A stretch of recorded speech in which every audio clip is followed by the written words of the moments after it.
They say the world is quiet at night, but that's only because you're not listening closely enough.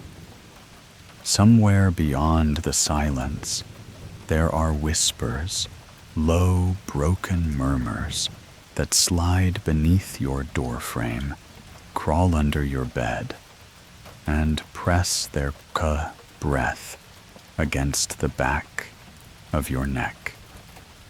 Most people ignore them. They call it the wind or the house settling.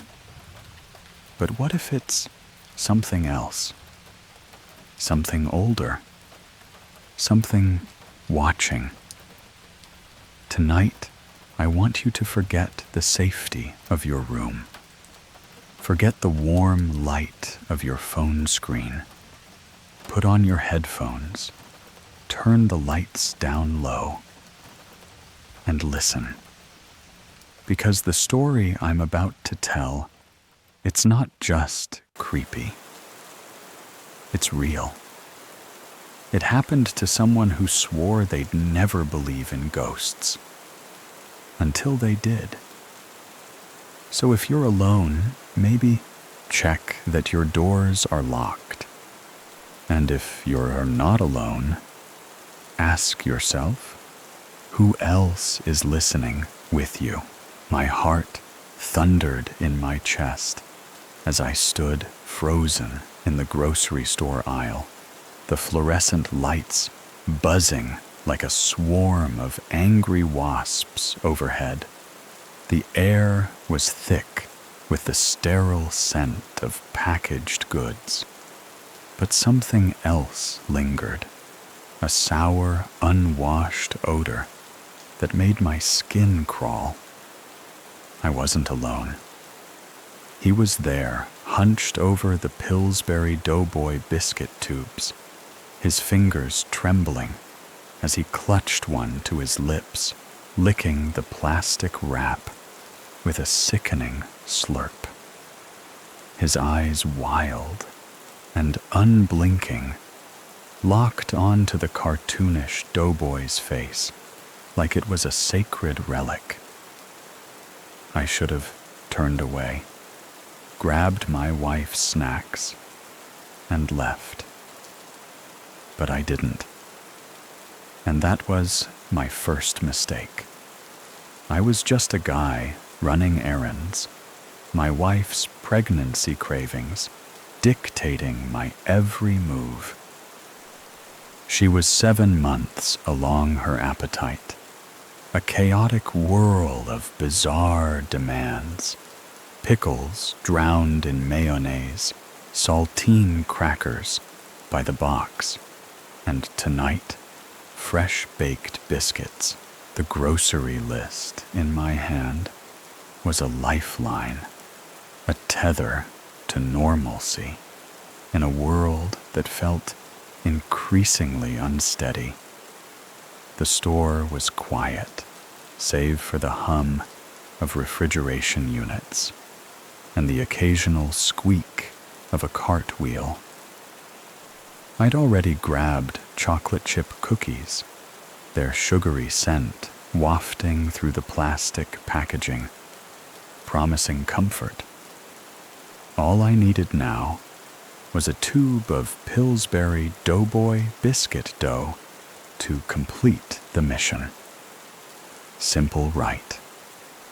But nothing is ever simple when you're staring into the abyss of a stranger's madness. The cookie aisle stretched before me, a fluorescent-lit canyon of temptation. I moved methodically, checking off items, my sneakers scuffing softly against the polished floor. The Pillsbury section was at the far end, a beacon of familiarity, with its cheerful blue packaging and that iconic giggling doughboy. But as I approached, I saw him. He was a hulking figure, his frame spilling out of a stained tank top, his shoulders rounded like a vulture hunched over carrion. His hair was greasy matted to his scalp, and his skin had the pallor of someone who hadn't seen sunlight in years. But it was the tattoo that stopped me cold. A massive, faded Pillsbury doughboy inked across his shoulder and arm, the cartoon's vacant smile distorted by sagging flesh. It was grotesque, a mockery of the wholesome mascot I'd grown up with. I hovered at the edge of the aisle, pretending to study a box of oatmeal cookies, my pulse quickening. He didn't move. He just stood there, muttering to himself, his voice a low, guttural rasp that I couldn't quite make out. Every few seconds, he'd pick up a tube of dough, hold it to his face, and lick it, his tongue dragging across the plastic with a wet, deliberate slowness. My stomach churned.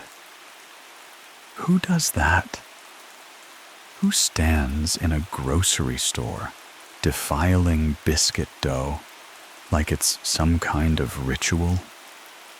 I wanted to grab the last untainted tube and bolt, but he was blocking the shelf, his body a wall of obsession. I waited, hoping he'd move on, but he didn't. He just kept whispering to the doughboy, his eyes gleaming with something I couldn't name: devotion, hunger, madness. Close your eyes for a moment. Feel the weight of that moment, the way the air thickens when you're trapped in a space with someone who's not entirely human anymore. I tried to focus on my breathing, on the list in my hand, on my wife waiting at home. But the longer I stood there, the more I felt his presence seep into me, like damp rot spreading through wood. I glanced at him again, and this time he noticed. His head snapped up, his eyes locking onto mine with a predator's intensity. I froze my hand, tightening around the cart handle. For a moment, I thought he'd lunge, but he just smiled, a slow, crooked grin that showed too many teeth. "You want one?" he rasped, holding up a tube like it was a trophy. His voice was thick, like he'd been gargling gravel. I shook my head, muttering something about being in a hurry, and backed away, my cart rattling as I retreated.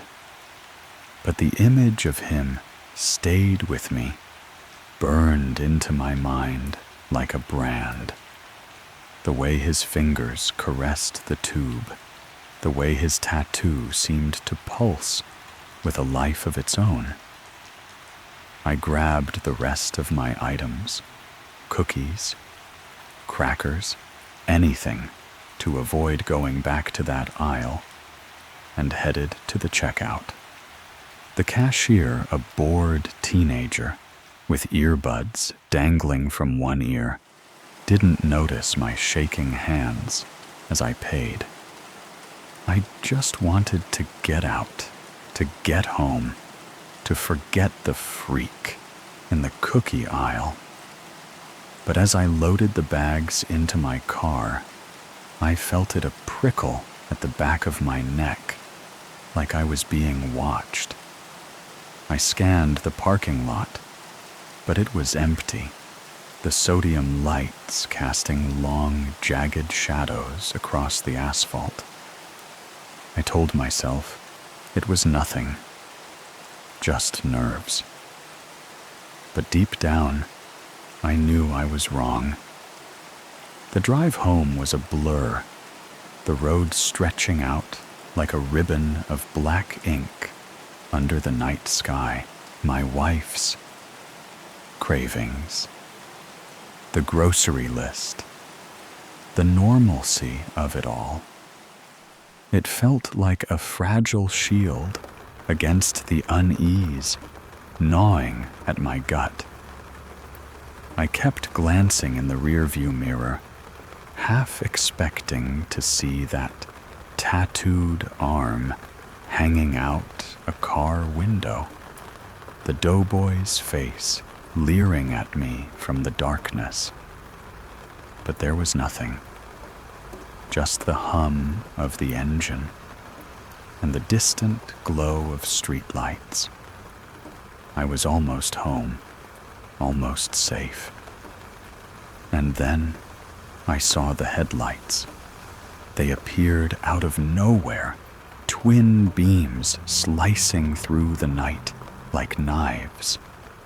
The car was moving fast, too fast, roaring up behind me with a snarl of exhaust. I gripped the steering wheel, my knuckles whitening as it swerved into the lane beside me.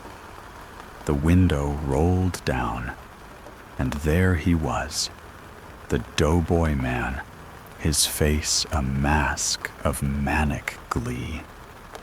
"Nothing says lovin' like something from the oven," he shouted, his voice cutting through the roar of the wind. Before I could react, he jerked his wheel, his car veering into my lane, the metal screeching as it grazed my bumper. I slammed on the brakes, my tires squealing as I skidded onto the sidewalk, inches from a ditch. My heart was a jackhammer in my chest, my breath coming in shallow gasps. He wasn't just a weirdo in a store. He was something else, something dangerous. The night air was heavy with the stench of burnt rubber and gasoline, my car idling on the sidewalk like a wounded animal. My hands shook as I gripped the steering wheel. The world outside reduced to a blur of adrenaline and fear. He was out there, the doughboy man, his car parked at an angle to block me in his silhouette, looming in the glow of his headlights. I could still hear his voice, that mocking chant. "Nothing says lovin' like something from the oven," ringing in my ears like a curse. I should have stayed in the car, called for help, driven away. But I didn't. I stepped out into the night, and that was when the real nightmare began. The street was deserted, the kind of quiet that feels like the world is holding its breath. My car's engine ticked as it cooled, the only sound besides the faint hum of a distant street lamp. I could see him now, standing in front of his car, his massive frame silhouetted against the headlights. The Pillsbury Doughboy tattoo on his arm seemed to glow its cartoonish grin, mocking me in the dim light.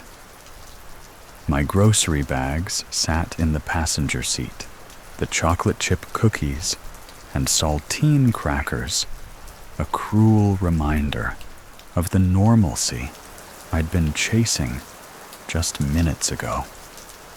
My wife was waiting, her cravings a ticking clock, but all of that felt distant now, like a dream I could barely recall. There was only me, and the stretch of asphalt between us. I don't know why I got out of the car. Maybe it was anger. Maybe it was fear masquerading as bravado. But I couldn't just sit there, trapped like a rat in a cage.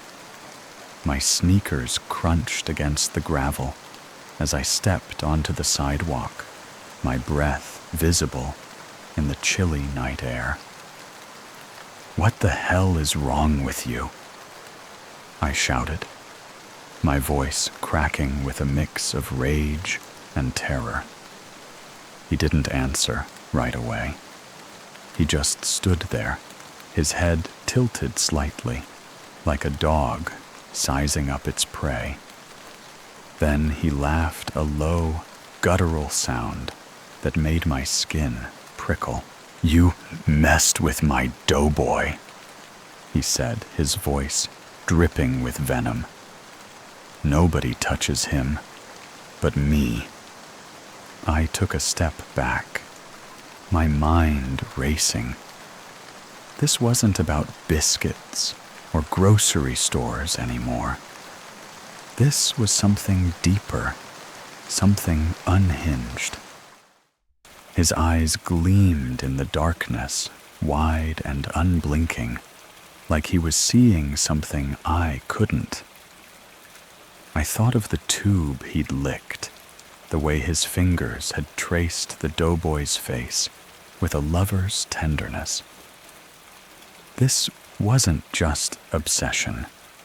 It was worship. And I'd stepped into his church, defiled his altar, and now he was ready to make me pay. Imagine the moment when you realize you're not just in danger. You're in the presence of something that doesn't play by the rules of sanity. My heart pounded as I scanned the street, looking for an escape, a witness anything. But there was nothing, just the empty road and the man who wanted to kill me over a can of biscuit dough. I tried to reason with him, my voice shaking. "Look, man, I didn't touch your stuff. I just wanted biscuits for my wife. She's pregnant. Okay, let's just forget this and go home." But he wasn't listening. He took a step closer, his boots scraping against the pavement, and I saw something in his hand, a glint of metal, maybe a knife, maybe something worse. "He's mine," he growled. "You don't get to poke him. Only I get to poke him." The words didn't make sense, but they didn't have to. They were a mantra, a prayer to whatever twisted god he'd built in his mind. I backed away, my hands, raised my mind screaming at me to run, to fight, to do something. But before I could, he lunged his arms swinging wildly. I dodged, stumbling backward, my foot catching on the curb. The world tilted, and for a moment, I thought I was done for. But then I heard it, the wail of sirens, sharp and piercing, cutting through the night like a lifeline. Headlights flashed in the distance, red and blue lights painting the street in streaks of color. The doughboy man froze his head, snapping toward the sound, his face twisting into a snarl.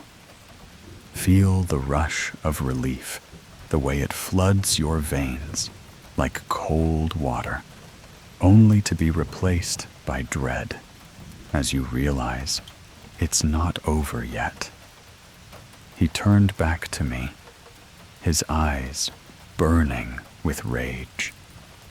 And for a moment, I thought he'd come for me anyway. But then he bolted, sprinting to his car and peeling out with a screech of tires, leaving a cloud of exhaust in his wake. I collapsed against my car, my legs shaking, my breath coming in ragged gasps.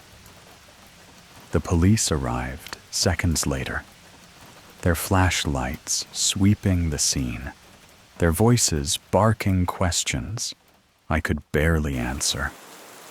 I told them everything: the store, the tattoo, the chase, the near collision. They listened, their faces unreadable, but I could tell they thought I was exaggerating. "Nobody's that crazy over biscuits," one of them said, almost laughing. But I knew the truth. I'd seen it in his eyes. The cop's flashlight beam danced across my face, pinning me like a moth under glass.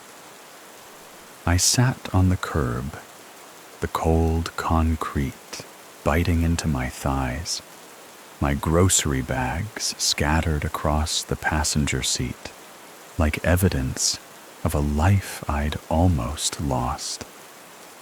The Doughboy man was gone, his car a fading roar in the distance, but his presence lingered a stain on the night that wouldn't wash away. The officer scribbled in his notebook, his pen scratching like a warning. "You're lucky," he said, his voice flat. "Could have been worse."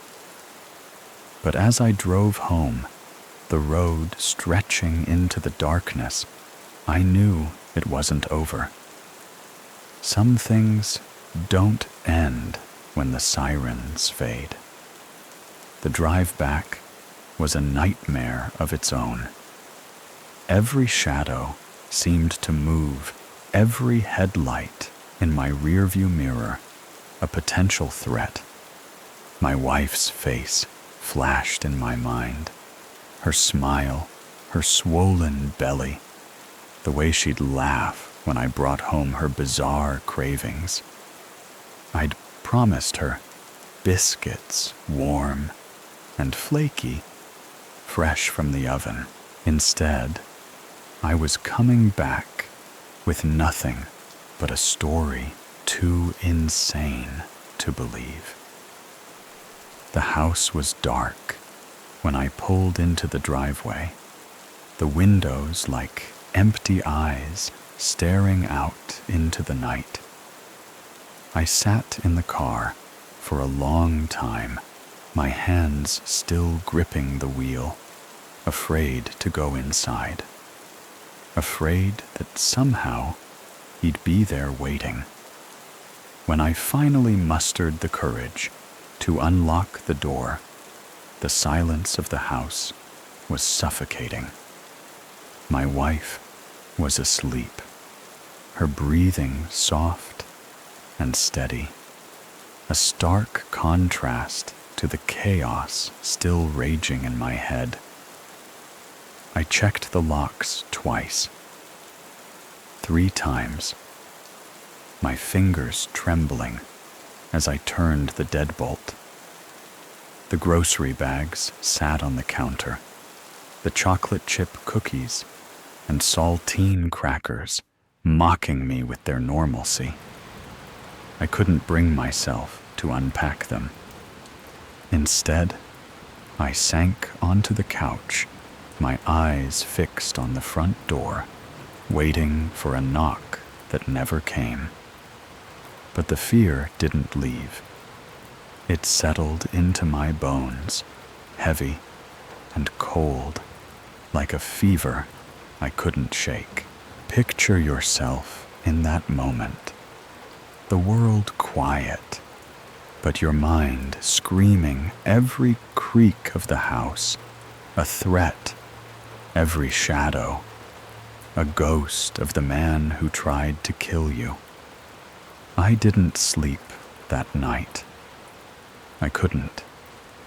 Every time I closed my eyes, I saw his face, the doughboy man, his tattooed arm, his crooked smile.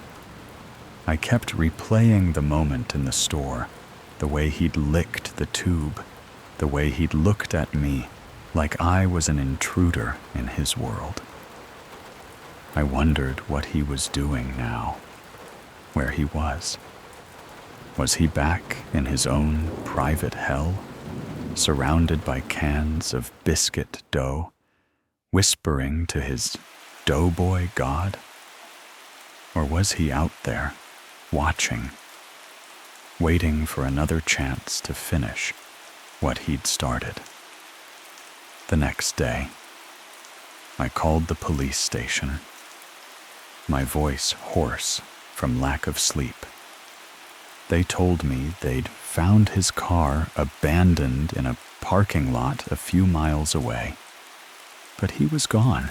No name, no address, just a description.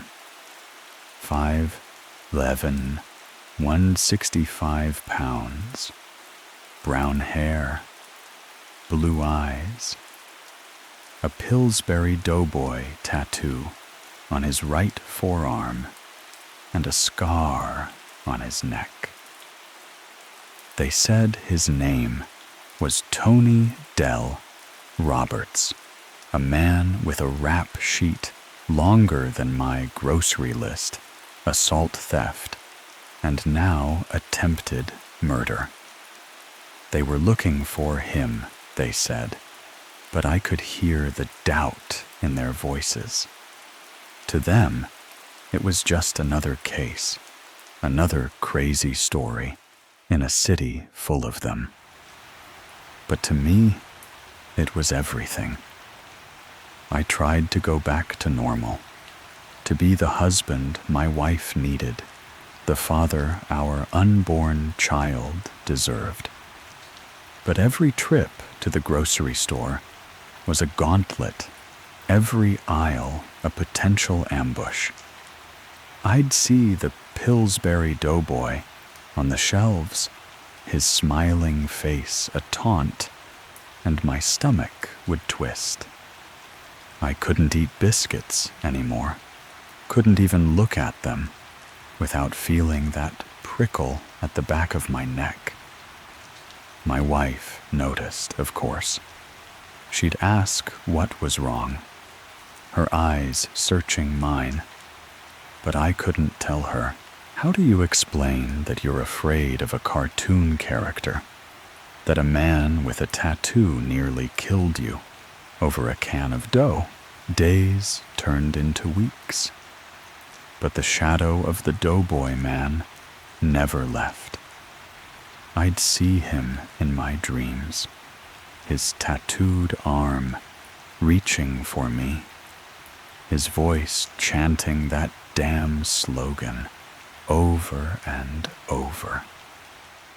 I'd wake up, gasping my wife's hand on my shoulder, her voice soft but worried. It's just a nightmare, she'd say, but I knew better. He was out there somewhere, and I could feel his eyes on me, even in the daylight. When the police finally called, their voices crackling through the phone, I thought it was over. They'd caught him, they said. Tony Dell Roberts, locked away in Buncombe County Detention Center. No bond. But as I hung up, the relief I expected never came. Because some fears don't die with an arrest. Life should have gone back to normal. My wife's cravings grew more intense, her belly rounding out as our baby grew. I tried to focus on that, on the future, on the promise of a new life. But every time I closed my eyes, I was back on that road, his car swerving toward me, his voice slicing through the night. The police had caught him after a shootout. They said a wild chase through the streets of Asheville that ended with him cornered like a rabid dog. He'd fired at them, screaming about his doughboy, about how no one could take him away. They didn't believe his obsession, didn't understand it, but I did. I'd seen it in his eyes, that unholy devotion, that willingness to kill for something as mundane as a tube of biscuit dough. I started researching, digging into the news articles, the police reports, anything I could find about Tony Dell Roberts. He was 38, a drifter with a history of violence. His life, a patchwork of arrests and psych evaluations. The Pillsbury Doughboy tattoo wasn't just a quirk. It was his anchor, his obsession, the one constant in a life of chaos. Witnesses said he'd talk to it, whisper to it, like it was alive.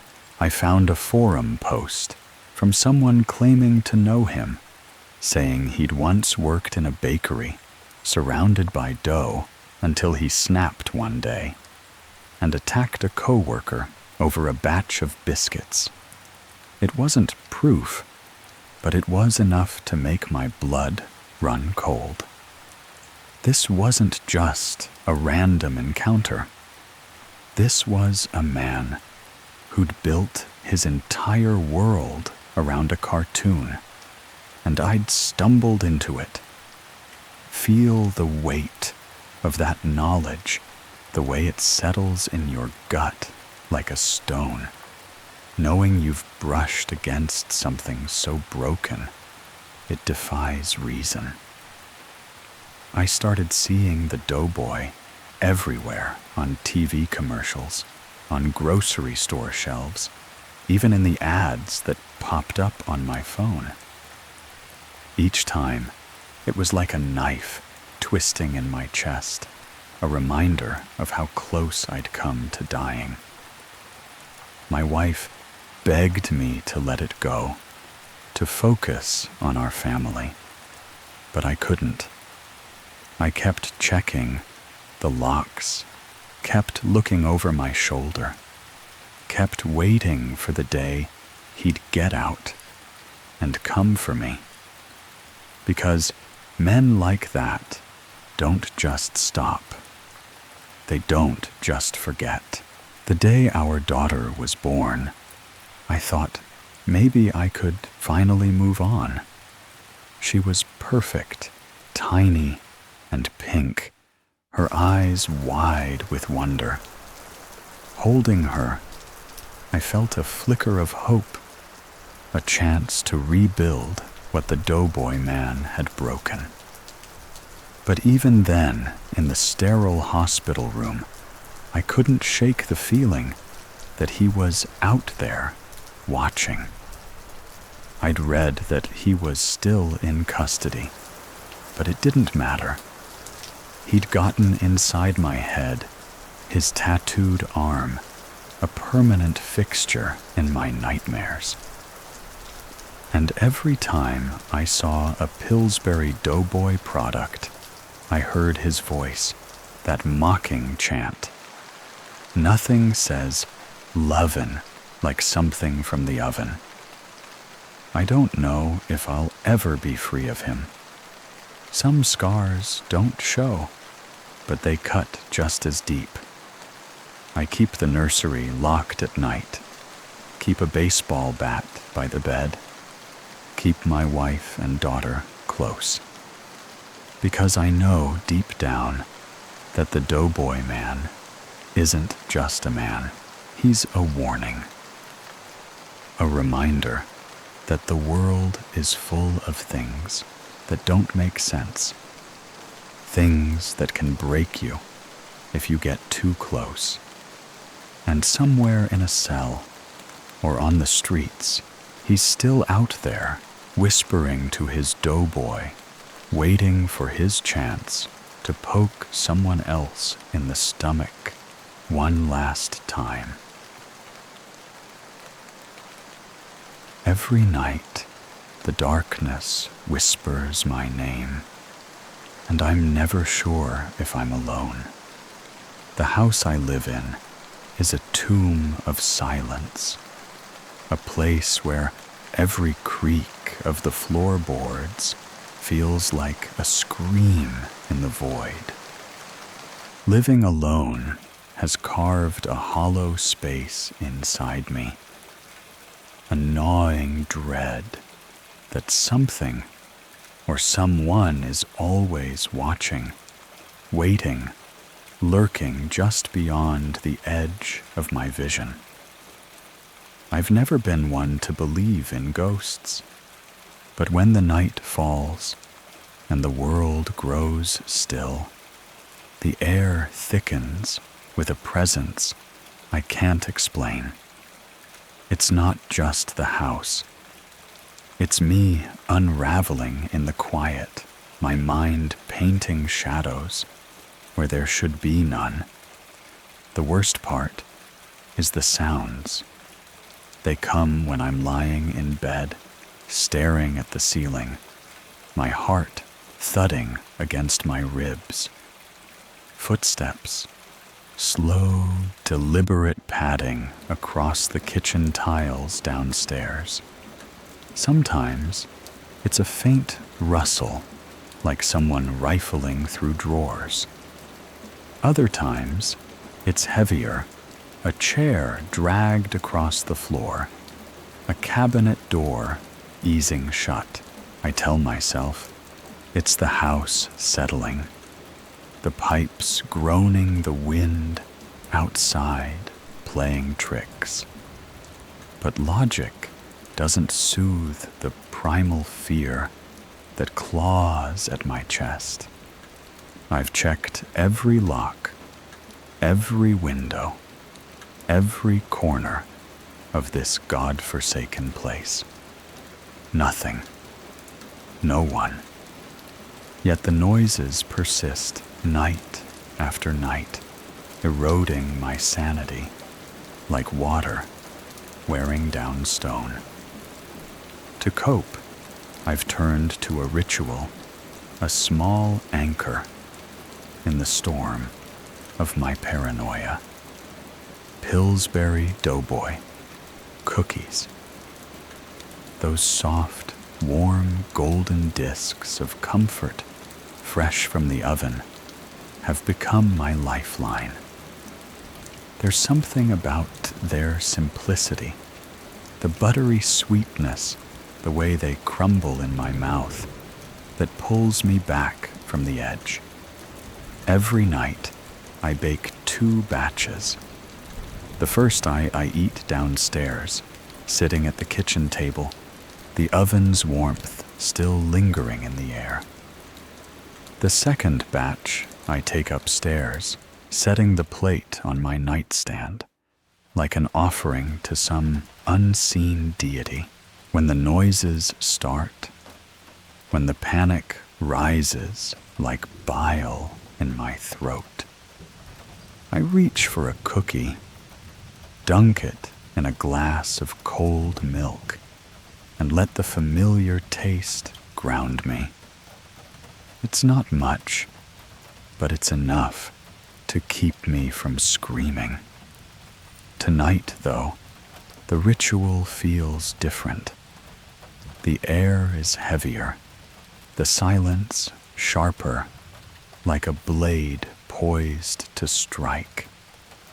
I'm in the kitchen, sliding a tray of dough into the oven, the familiar scent of vanilla and sugar filling the room.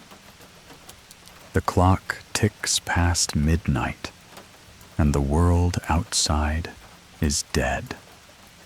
No crickets, no wind, just an oppressive stillness that presses against the windows. I sit at the table, staring at the oven's glowing light, waiting for the timer. My hands tremble slightly, though I can't tell if it's from exhaustion or the creeping dread that's been my constant companion. Something's wrong tonight. I can feel it in my bones, a certainty that crawls under my skin like 1,000 tiny insects. The oven hums softly, the only sound in the house. I try to focus on it, to let it drown out the thoughts spiraling in my mind. But then I hear it, a faint shuffle, barely audible coming from the living room. My breath catches, and I freeze, straining to listen. It's nothing I tell myself, but my body doesn't believe me. My pulse races a drumbeat in my ears. Another sound, a soft thud like something brushing against the wall. My eyes dart to the doorway, where the darkness pools like ink.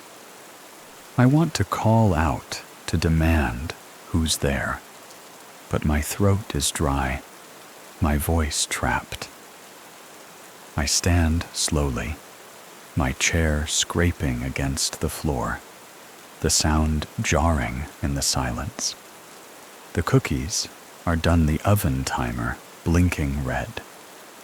I pull the tray out, the heat stinging my hands through the mitts, and set it on the counter. The golden rounds glisten under the kitchen light, their warmth a fleeting comfort. I plate the first batch and sit back down, forcing myself to eat one. The sweetness is cloying tonight, sticking to the roof of my mouth. I chew slowly, my eyes fixed on the doorway, waiting for something to emerge from the shadows. Nothing comes. The house is silent again, but it's not the silence of peace. It's the silence of something holding its breath. I finish the cookie, the crumbs scattering across the table like tiny omens. I tell myself to go to bed, to ignore the noises, to stop letting my imagination run wild. But as I stand to head upstairs, I hear it again, a slow, deliberate step, closer, this time just beyond the kitchen door. Someone's in the house. The thought hits me like a physical blow, and I grip the edge of the table, my knuckles white. I don't want to look, but I know I have to. I take a step toward the doorway, my bare feet cold against the tiles. The darkness beyond is absolute, a void that swallows the light from the kitchen. I reach for the light switch, my fingers trembling, but I stop myself. Turning on the light feels like an invitation, a signal to whatever's out there, that I'm here, that I'm vulnerable. Instead, I grab a knife from the counter, its weight reassuring in my hand. I move slowly, each step deliberate, my breath shallow. The living room is a maze of shadows, the furniture looming like silent sentinels. I pause at the threshold, my heart pounding so loud, I'm sure it will give me away. And then I see it, a flicker of movement just at the edge of my vision. Something pale, something low to the ground, scuttling across the floor. My grip tightens on the knife, and I take another step, my eyes straining to pierce the darkness. It's nothing, I tell myself again, but the lie feels hollow. The air is thick with the scent of cookies, but there's something else now, something sour and metallic, like blood or rust. I take another step, and the floor creaks beneath me, the sound echoing like a gunshot. I freeze, waiting, listening. The house is silent again, but it's a different kind of silence now. A silence that knows I'm here. The darkness is alive, and it's watching me. I stand at the edge of the living room, the knife trembling in my hand, the blade catching the faint glow from the kitchen behind me. The air feels wrong, heavy, with a presence I can't name. My eyes dart from shadow to shadow, searching for the thing I saw, or thought I saw. The scuttling shape, pale and unnatural, has vanished, but its absence doesn't reassure me. If anything, it makes the fear worse, like a predator that's gone still before it strikes. I take a step back, my bare foot brushing against the cold hardwood, and the sensation sends a shiver up my spine. The house feels smaller now, the walls closing in the shadows, growing thicker.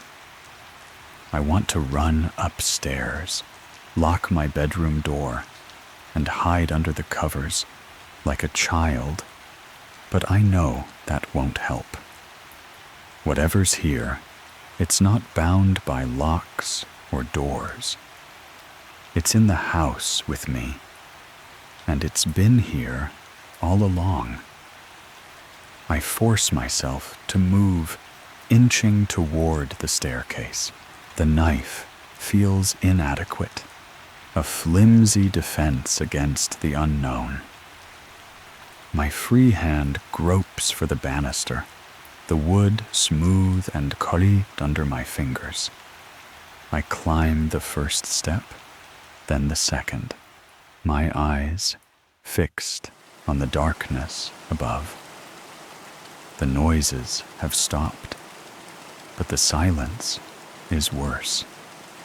It's a void, a vacuum sucking the air from my lungs. I pause halfway up the stairs, my breath ragged, and listen.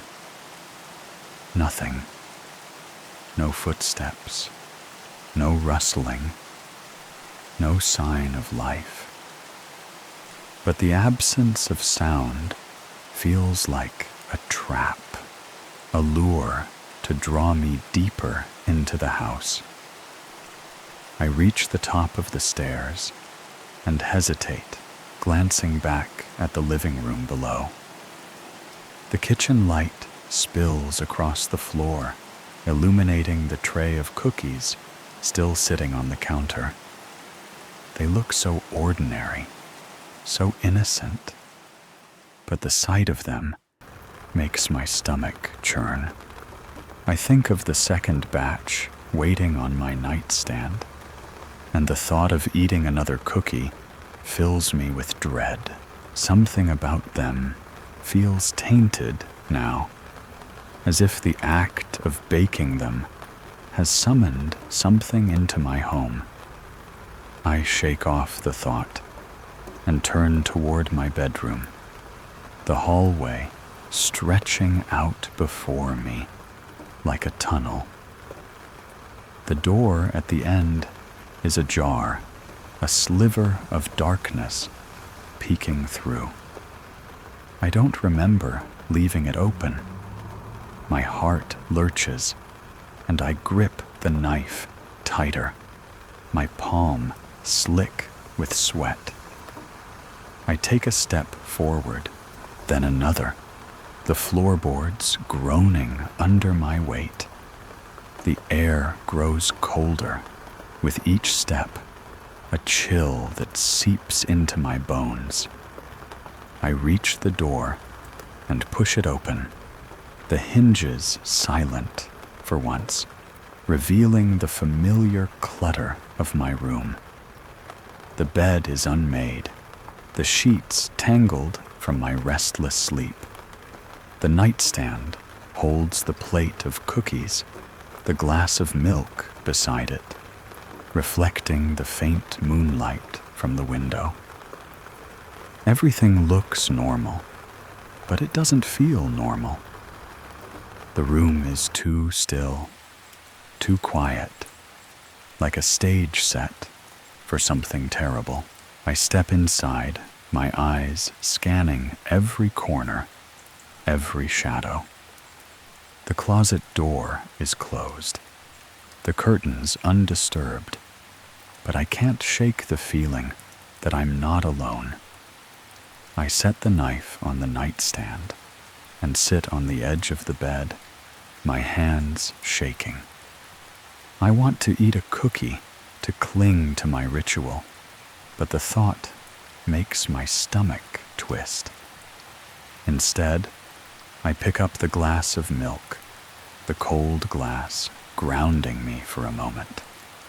I take a sip, the liquid soothing my dry throat, but it does nothing to calm the storm in my chest.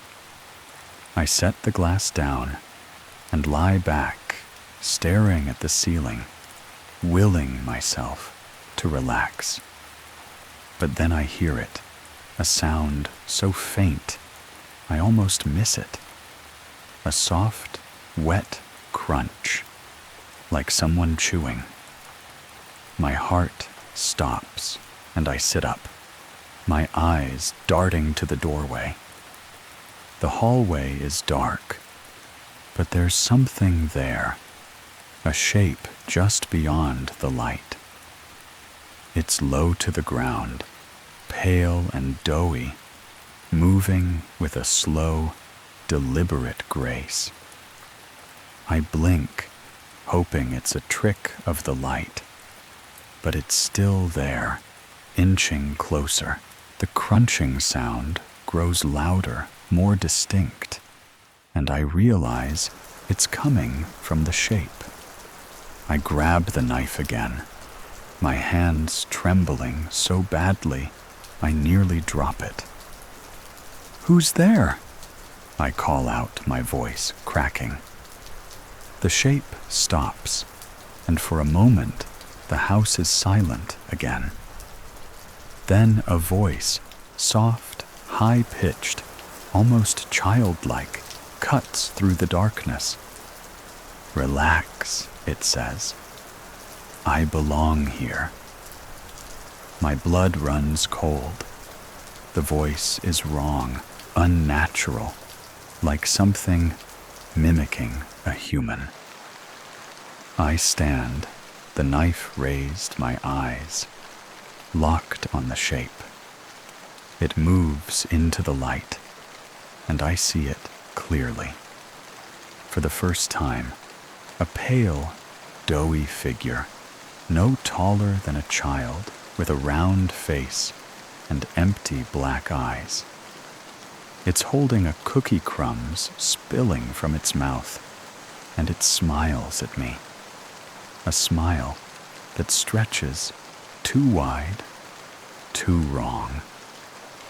"I'm the PILLSBURY DOUGHBOY," it says, its voice dripping with mock cheer. "Your cookies have helped my anxiety just so much.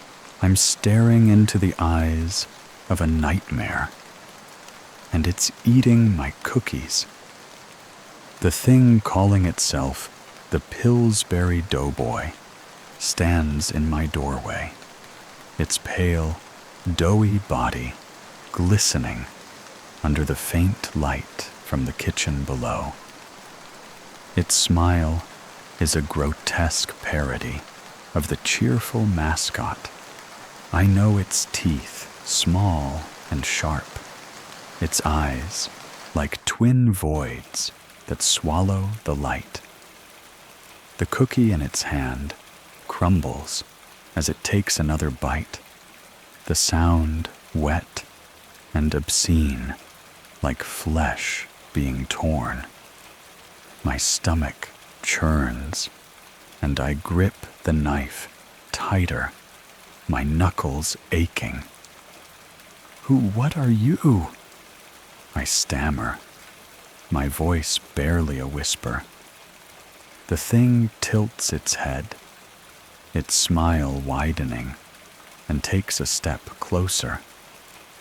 The floor doesn't creak under its weight, as if it's not fully here, not fully real.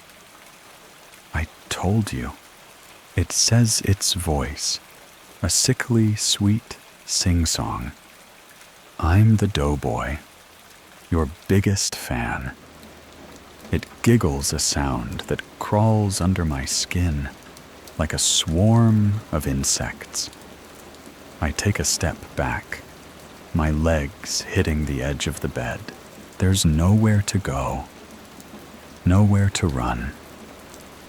The room feels smaller now, the walls pressing in the air, thick with the scent of cookies, and something darker, something rotten. You're not real, I say, more to convince myself than to challenge it. You're just... I'm imagining this. The doughboy laughs again, a sound that echoes in my skull, sharp and piercing. Oh, I'm real, it says, taking another step. You invited me here, didn't you? Night after night, baking my cookies, calling my name. It holds up the cookie, its fingers leaving greasy smears on the golden surface. You love me. You need me. I shake my head, my mind racing. This can't be happening. It's a hallucination, a product of my exhaustion, my paranoia. But the thing is so solid, so present, its presence filling the room like a physical weight. I glance at the plate of cookies on the nightstand, and a wave of nausea hits me. Did I summon this thing? Did my ritual, my obsession with those damned cookies, bring it into my home? Get out, I say, my voice trembling, but firm. Get out of my house. The doughboy's smile falters, its eyes narrowing. You can't kick me out, it says, its voice dropping to a low, guttural growl. I belong here. Don't you get it? It takes another step, its movements jerky, unnatural, like a puppet on frayed strings. The cookie in its hand falls to the floor, shattering into crumbs, and I see something glint in its other hand, a knife, identical to the one I'm holding. My heart pounds, my vision blurring with panic. Stay back, I shout, raising my knife. The doughboy stops its head, tilting again, its smile returning. "Don't be like that," it says, its voice soft again. Coaxing. "We're friends, aren't we? You bake for me. You eat with me. Let's play. Play." I choke out my mind, reeling. The word feels wrong, twisted like a threat, wrapped in innocence. The doughboy takes another step, its knife gleaming in the moonlight. I back away, my foot catching on the edge of the rug, and I stumble the knife slipping from my hand. It clatters to the floor, and the doughboy giggles again, the sound grating against my nerves. "Don't you want to play it?" asks its voice, dripping with malice. It's close now, close enough that I can smell it, a sickly mix of sugar and decay, like rotting dough left in the sun. Its eyes bore into mine, and I feel something shift inside me, a pull, like it's trying to drag me into those black voids. I lunge for the knife, my fingers closing around the handle, just as the doughboy moves. It's faster than it should be, its doughy body twisting in ways that defy logic. I swing the knife, aiming for its chest, but it dodges its laughter, filling the room. "You can't hurt me," it says, its voice echoing from every corner. I'm part of you now. I swing again, desperation fueling my movements, but the blade passes through it like it's made of air. The doughboy laughs, its body shimmering, flickering like a bad signal on a TV screen. "You're mine," it whispers, and the words sink into me, heavy and cold, anchoring themselves in my soul. I've lost control, and the monster knows it. The doughboy is everywhere and nowhere, its laughter echoing in my skull, its presence suffocating me. I'm on the floor now, the knife still in my hand. But it feels useless. A child's toy against this thing.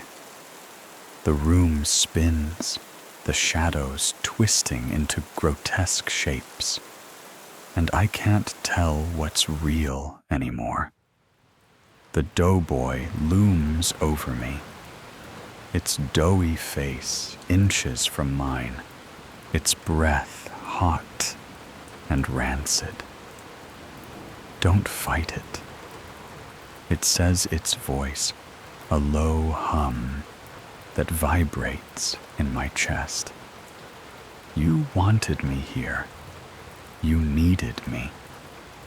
Its words are a command burrowing into my mind, urging me to give in, to let go. I shake my head, tears streaming down my face, but the pull is strong, almost irresistible. I crawl backward, my hands scraping against the floor until my back hits the wall. The doughboy follows its movements slow and deliberate, savoring my fear. "You're not alone anymore," it says, its smile stretching impossibly wide.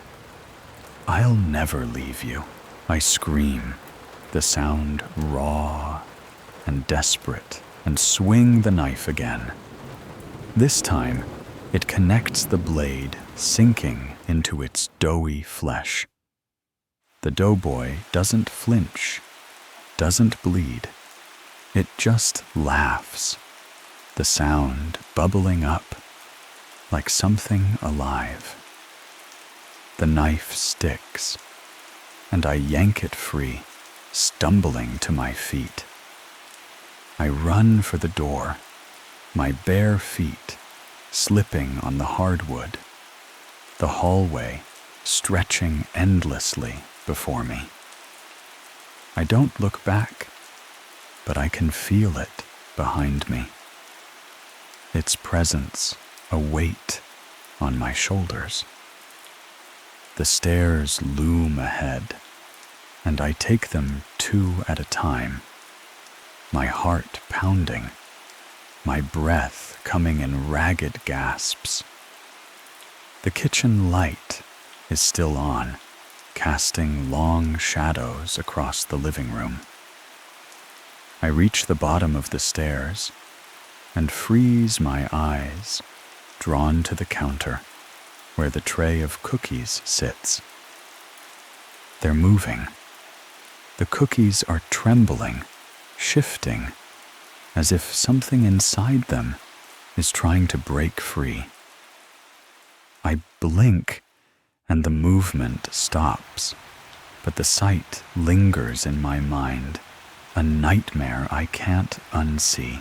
I turn toward the front door, my hand reaching for the knob, but the doughboy's voice stops me.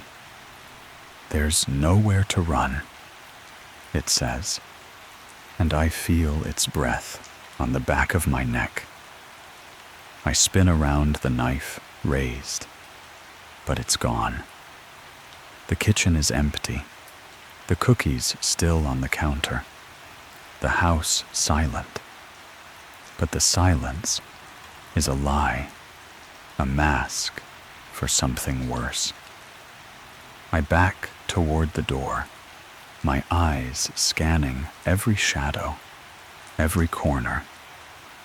I don't know what's real anymore, but I know I can't stay here. I fling the door open and stumble outside the cold night air, hitting me like a slap.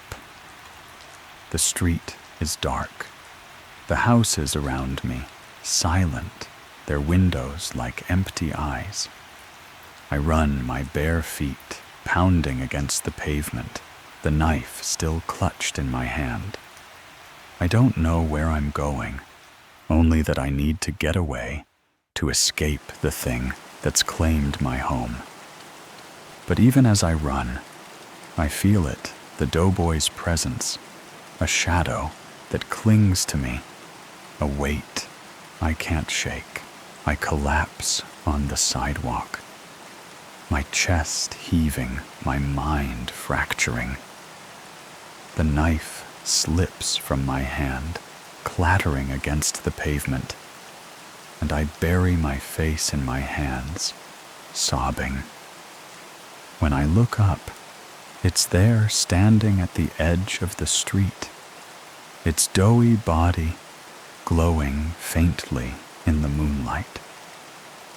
You can't leave me, it says, its voice soft and final. You're mine. The night is over, but the horror is just beginning. I wake in my bed, the morning light streaming through the window, the familiar clutter of my room unchanged. For a moment, I think it was a dream, a nightmare born of my paranoia. But my body aches. My hands are scratched and raw, and the knife is gone. I sit up, my heart racing, and look at the nightstand. The plate of cookies is empty, the glass of milk untouched. I stumble out of bed, my legs weak, and make my way downstairs. The kitchen is as I left it, the tray of cookies still on the counter, but there's something wrong. The air feels tainted, heavy, with the same sour, metallic scent I noticed last night. I check the front door. It's locked, the deadbolt in place. No sign of the chaos. I remember. No sign of the doughboy. But then I see it, a trail of crumbs leading from the kitchen to the base of the stairs. My stomach drops, and I follow the trail, each step heavier than the last. At the bottom of the stairs, I stop, my breath catching in my throat. There, in a pool of blood, lies my son's body, his eyes wide and lifeless, his face frozen in a scream. I fall to my knees, a scream tearing from my throat. My son. He wasn't supposed to be here. He was staying with his mother, miles away. How did he get here? What did I do? The memories of last night are a blur, fragmented and distorted, but the doughboy's voice echoes in my mind. I just want to roll you to your grave, it said. And now my son is dead, his blood staining my hands. I call the police, my voice shaking as I try to explain what happened. But when they arrive, they don't believe me. They see the blood, the body, but they don't see the doughboy. They tell me there's no such thing, that I'm confused, that I'm the one who did this. They cuff my hands, their voices a dull roar in my ears, and lead me away. As they take me to the car, I look back at the house, and I see it, the doughboy standing in the doorway, its smile wide and triumphant. It raises a cookie to its mouth, its eyes never leaving mine, and takes a slow, deliberate bite. I know what I saw. I know what I did. But no one will ever believe me. Every night, her eyes burn through my window, a silent predator in the dark. I've lived in this quiet suburban street for years, a place where the lawns are trimmed and the mailboxes gleam under the sun. But there's a shadow here, one that doesn't belong to the neatly clipped hedges or the chirping birds. It's her Joan O. Jones, the old woman next door, whose gaze feels like a blade slicing through the safety of my home. She's not just a nosy neighbor. She's a specter, a ghoul in a floral dress, always watching, always waiting. I can't escape the weight of her stare, like a cold hand pressing against my chest, stealing my breath. I first noticed her a year ago, when I caught her silhouette in her bedroom window, directly facing mine. The street lights cast a sickly yellow glow on her face, her eyes like two black pits, unblinking, fixed on me as I closed my curtains. I thought it was a one-time thing, a quirk of an old woman with too much time. But it wasn't. Night after night, she was there, her head tilted slightly, as if she could see through the walls, through my skin, into the marrow of my bones. I tried to shrug it off, telling myself she was just lonely, harmless. But the way her lips curled into a faint, knowing smile made my stomach churn. It wasn't curiosity. It was hunger. Her presence seeped into my life like damp rot.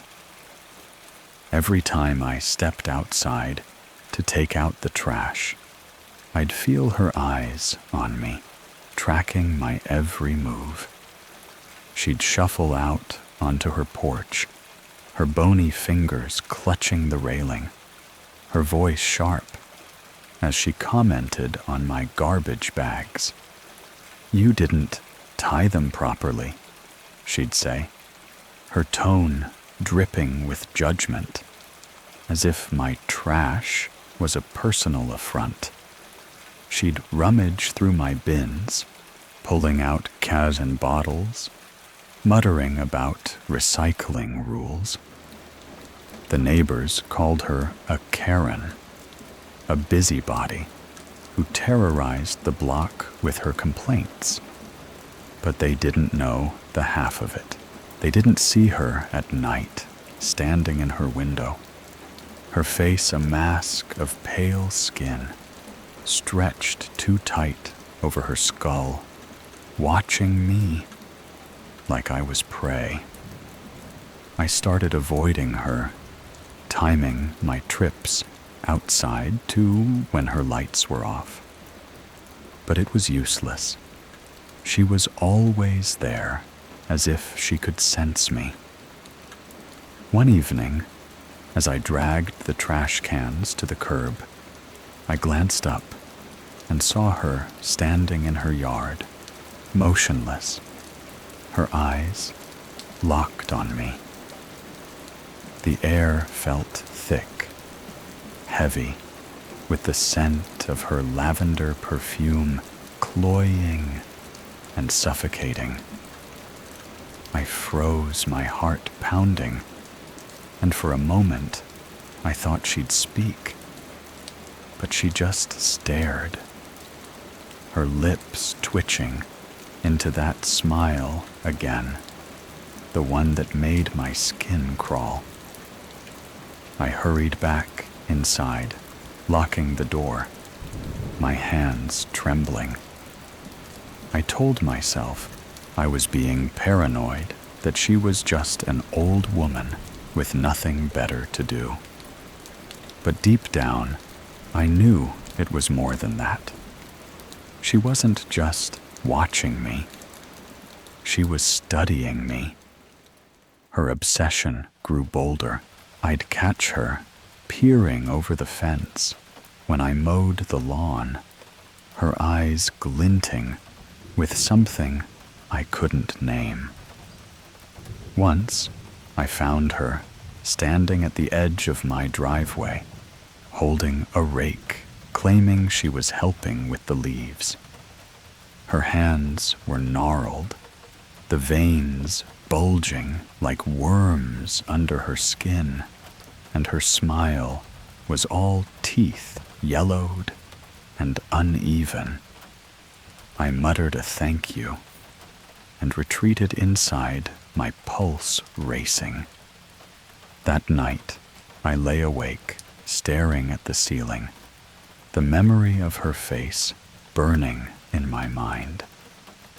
I couldn't shake the feeling that she was still out there, waiting, her eyes boring into my house like a drill.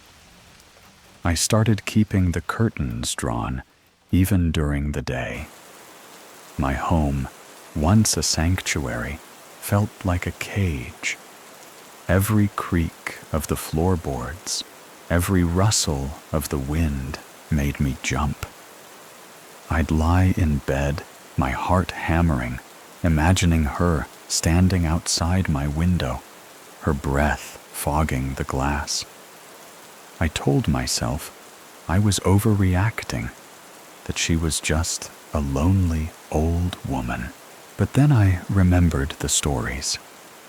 The neighbors whispered about her husband, how he'd died suddenly, his face twisted in agony. They said she'd been different since then, wilder, more unhinged. Some joked that she'd poisoned him, but their laughter was uneasy, as if they half believed it. I didn't laugh. I couldn't. One night, I woke to a faint tapping on my window. My room was dark, the curtains closed, but the sound was unmistakable, delicate, deliberate like fingernails on glass. I lay still, my breath shallow, praying it was just a branch. But the tapping continued, slow and rhythmic, each one a needle in my nerves. I forced myself to get up, my legs trembling, and parted the curtains just enough to peek outside. She was there, standing in her yard, her face illuminated by the moonlight, her eyes locked on my window. She wasn't tapping. Her hands were at her sides, motionless, but her smile was wider now, almost splitting her face. And I swear, I saw her nod as if she knew I was watching. I stumbled back, my heart in my throat, and didn't sleep for the rest of the night. The next day, I decided to confront her. Not directly, I wasn't that brave, but subtly, to let her know I saw her. I stood at my window, staring back at her, holding her gaze for a full minute. Her eyes didn't waver, didn't blink. Instead, her smile grew, and she raised a hand, waving slowly, mockingly. My blood ran cold. I'd made a mistake. I hadn't scared her off. I'd invited her in. Her stare wasn't enough anymore. She wanted to own me. After that night, Joan's behavior changed. She wasn't content with just watching from her window or lurking in her yard.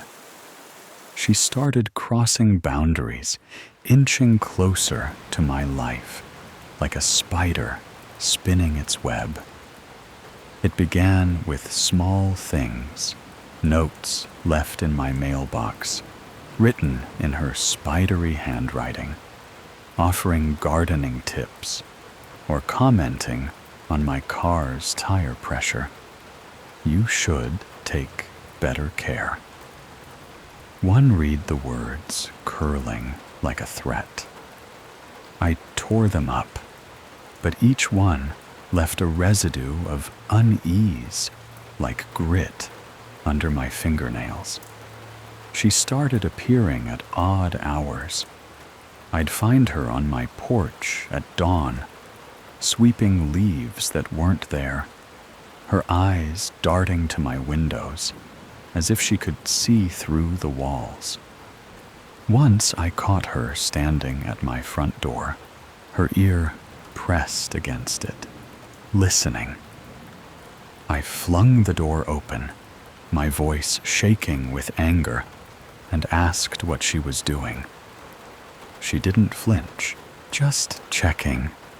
If you're okay, she said, her voice syrupy, her smile a slash of malice.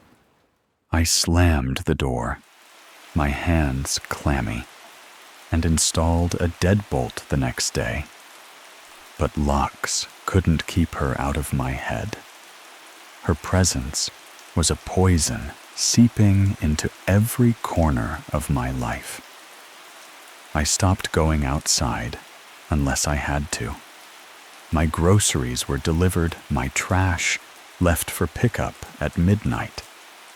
but she found ways to reach me.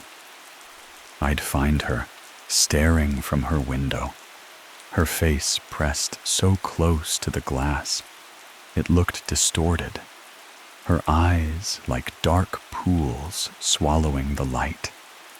She'd wave, slow and deliberate, her fingers curling like claws.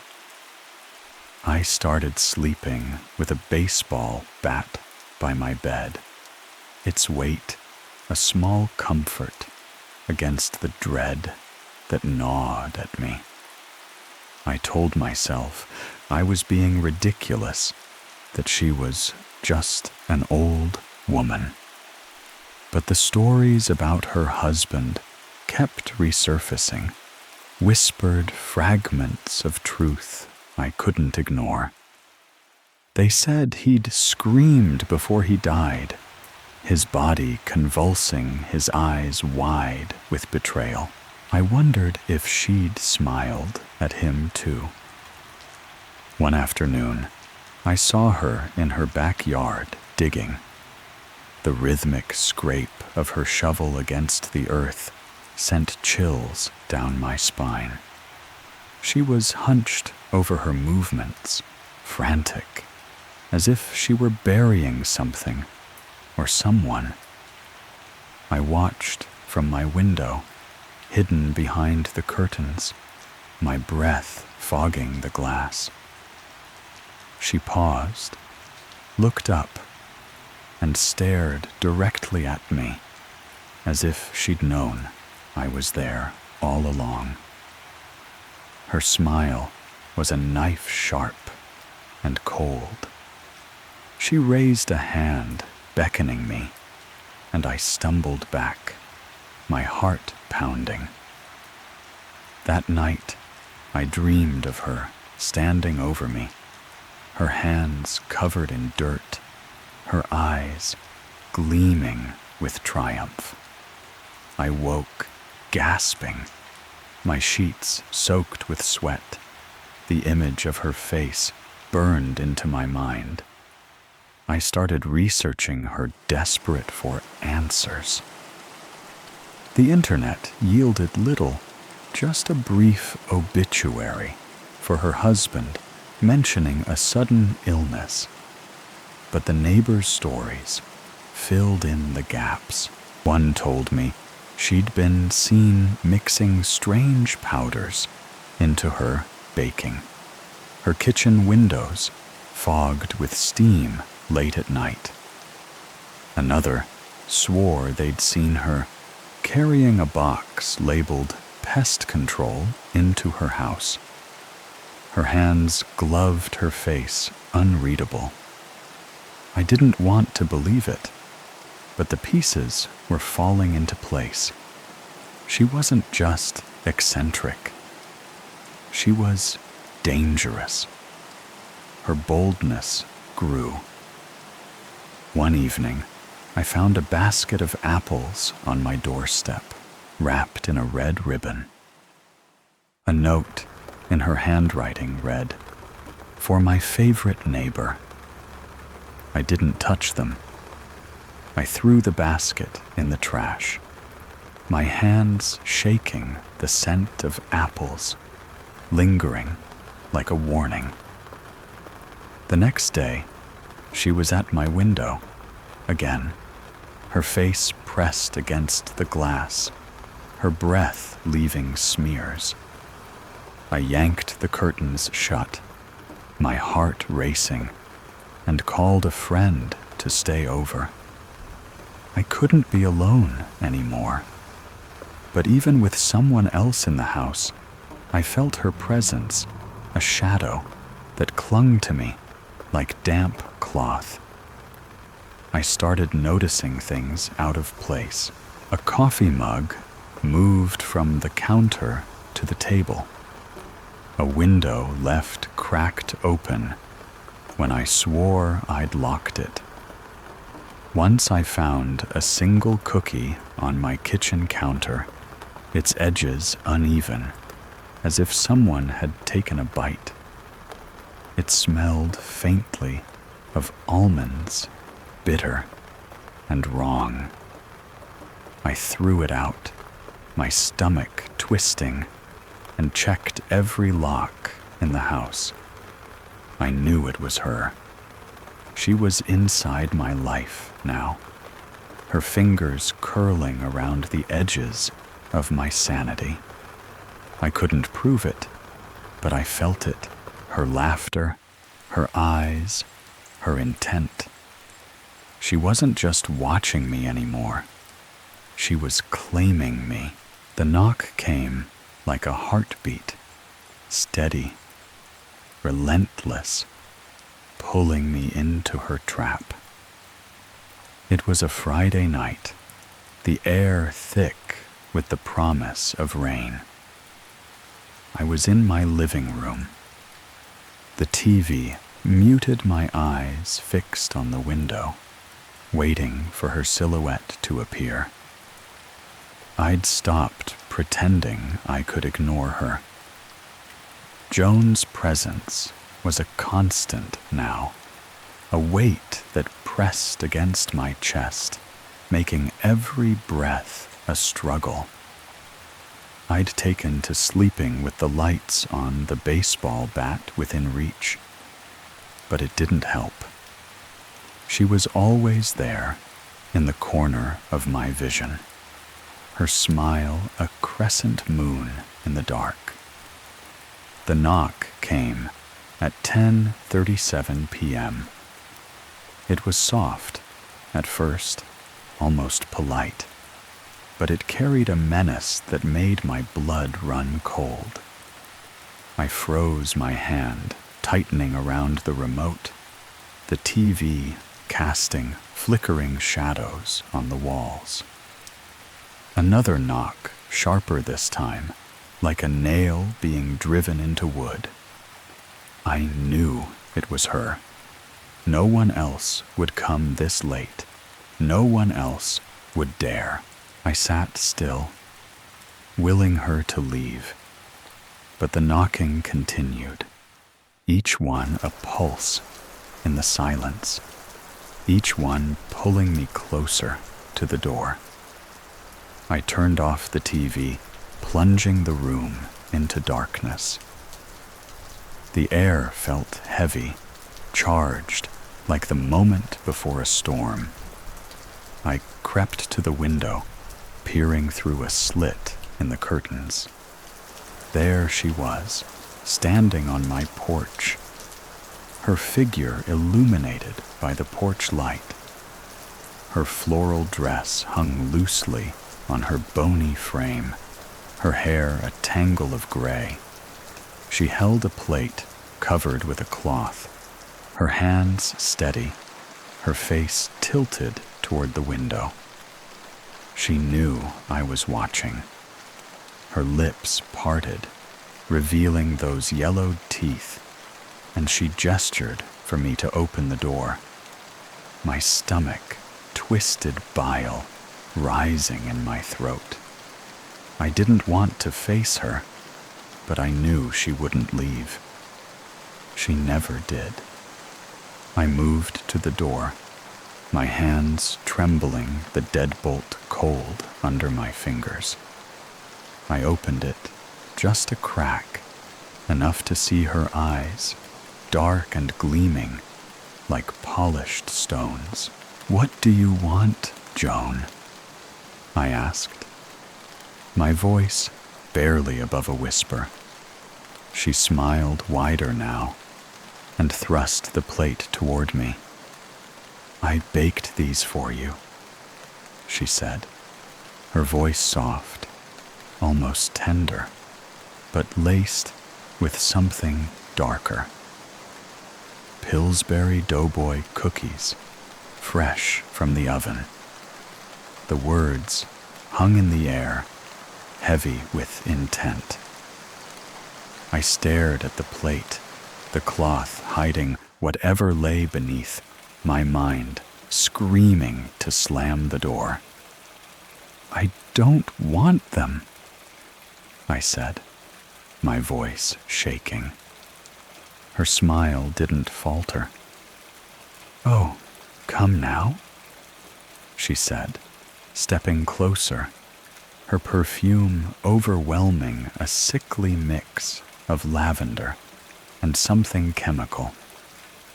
"You have to try one. I made them just for you." Her eyes locked on mine, unblinking, and I felt a pull, a command buried in her words, urging me to obey. I shook my head, my heart pounding, but she stepped closer, still the plate inches from my chest. "Just one bite," she said, her voice dropping to a whisper, her breath warm and sour. "It's all it takes." I wanted to scream, to shove her away, but my body felt heavy, my limbs sluggish, as if her gaze had pinned me in place. Against every instinct, I took the plate, my hands trembling, the cloth cool against my skin.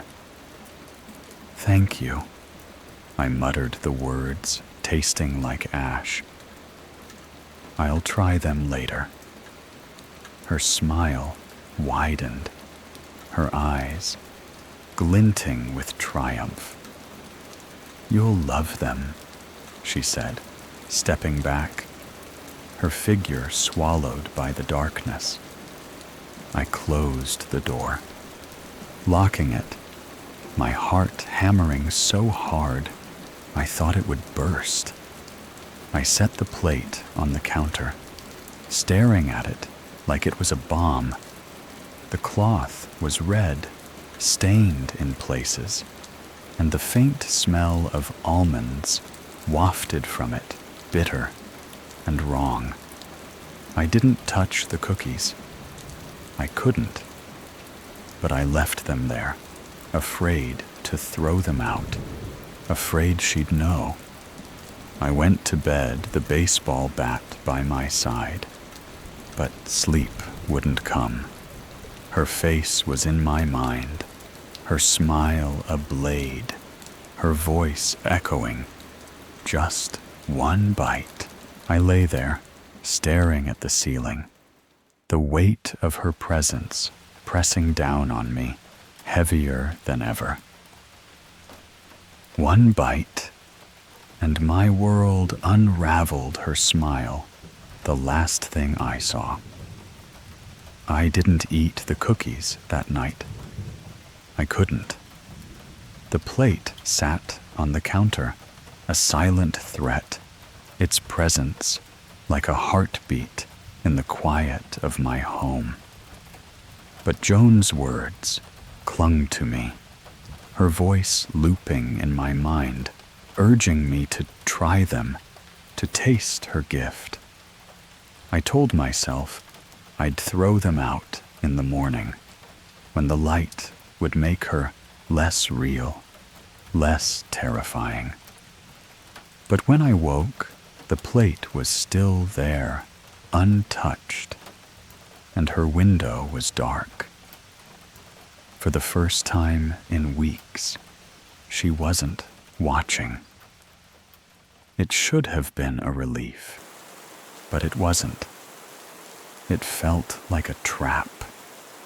I avoided the cookies all day, busying myself with chores, keeping the curtains drawn. But her absence gnawed at me, a silence louder than her stares. By evening, I couldn't stand it anymore. I had to know. I lifted the cloth, revealing a dozen cookies, perfectly round their edges, golden, their surfaces dusted with sugar. They looked like store-bought PILLSBURY DOUGHBOY cookies. But there was something off the smell, that bitter almond undertone, like a warning whispered in the dark. I told myself I was being paranoid, that she was just an old woman trying to be neighborly, but my hands shook as I picked one up. I took a small bite, just enough to taste. The cookie was soft, sweet, but the aftertaste hit like a slap, bitter, metallic, coating my tongue like poison. I spat it out, my heart racing, and threw the rest of the cookie in the sink. My stomach churned, a dull ache spreading through me. But I told myself it was nothing, just nerves. I drank water, scrubbed my mouth, but the taste lingered sharp and wrong. I looked out the window, and there she was, standing in her yard, her eyes locked on me, her smile wider than ever. She raised both thumbs, a gesture that sent ice through my veins. She knew. Hours later, the pain came. It started as a cramp, a twist in my gut, but it grew sharp and relentless, like a blade carving me from the inside. I stumbled to the bathroom, my vision blurring, my body trembling. Vomit came first, hot and violent, burning my throat. I collapsed on the floor, my hands clawing at the tiles, my body convulsing. I tried to crawl to my phone, but my limbs were heavy, my strength draining like water from a broken glass. The room spun her face, flashing in my mind, her smile, her eyes, her voice. Just one bite. I reached my phone, my fingers fumbling, and dialed 911. My voice was a rasp, barely audible, but I managed to choke out my address. The operator's voice was distant, a lifeline slipping through my fingers. I lay there, my body racked with pain, the taste of poison still on my tongue. Her smile was everywhere, filling the darkness behind my eyes, her laughter a whisper in my ears. I don't know how long I lay there, but when the paramedics arrived, I was barely conscious, my body a husk, my life hanging by a thread. They saved me. In the hospital, they pumped. My stomach flushed the poison from my system. The doctors told me it was rat poison, enough to kill if I'd eaten more. I told them about Joan, about the cookies, about her smile. They listened, their faces grim, and called the police. When they searched her house, they found the evidence cans of poison bottles of laxatives, a kitchen reeking of chemicals. She'd planned it, they said. She'd wanted me dead. She's gone, but her shadow lingers a stain I can't wash away. Joan was arrested the next day. The police found her in her kitchen, baking another batch of cookies, her hands dusted with flour, her smile unchanged. She didn't resist, didn't speak, just stared at them with those dark, gleaming eyes. They charged her with reckless endangerment, but I knew it was more than that. She hadn't just wanted to hurt me. She'd wanted to own me, to break me, to watch me unravel under her gaze.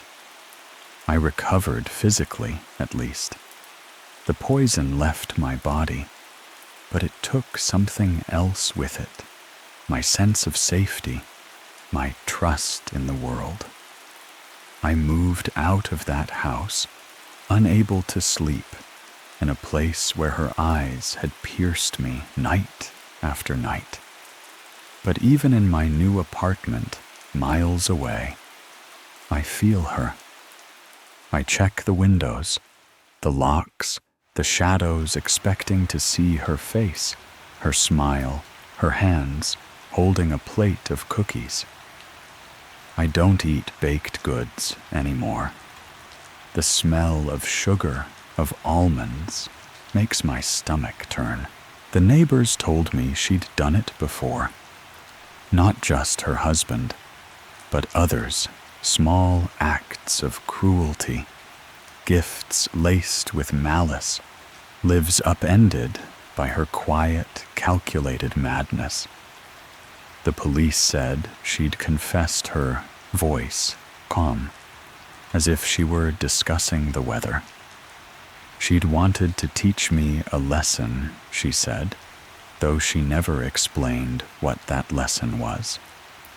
I don't think she needed a reason. To her, I was a canvas, a thing to mark, to destroy. I keep the lights on now, even in the daytime. I check my food, my drinks, my surroundings, always waiting for her to reappear. The police say she's locked away, but I don't believe them. I see her in every shadow, every stranger's glance. Her smile is a brand on my soul, a reminder that evil doesn't always scream or rage. Sometimes it knocks politely, holding a plate of cookies, waiting for you to take a bite.